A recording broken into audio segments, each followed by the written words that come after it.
ছোট বোন শিরিন হঠাৎ করেই আমাকে দাওয়াত দিল। আসলে আমি বিষয়টা বুঝতেই পারিনি ওর উদ্দেশ্য কী ছিল। আমি ধরে নিয়েছিলাম হয়তো ওর বাসায় এলে শরীয়তপুরে কাউকে দেখতে পাবো। এই যে শিরিনকে একটু দেখাচ্ছে, শিরিন মুখটা দেখো, দেখেন কী আয়োজন করেছে আপনারা দেখেন।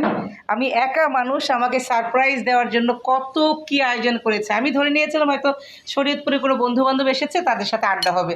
ও আমাকে হঠাৎ ফোন করে, বসো এখানে, হঠাৎ আমাকে ফোন করে বলে কি যে আপা আপনি কোথায়, আপনাকে তাজা ইলিশ দিয়ে ভাত খাওয়াবো।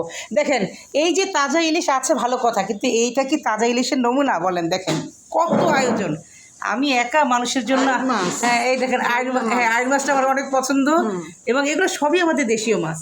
আমাদের দেশীয় মাছ ভীষণ পছন্দ। দেখেন দেখেন গলদা চিংড়ি, কত আয়োজন আমার একার জন্য। আমি আসলে কি বলবো, এই যে খাসির মাংস দেখেন।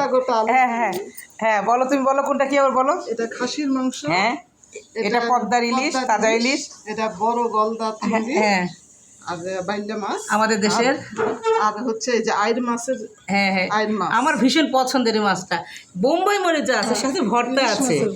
ও মা, ইলিশ মাছের ভর্তা, এটা সবজি সবজি ডাল, মানে আমার সব পছন্দের খাবারগুলো আছে। সাথে চাও কিন্তু আমি সাথে চাও রেডি করে রেখেছে। আল্লাহ কি বলবো, ইস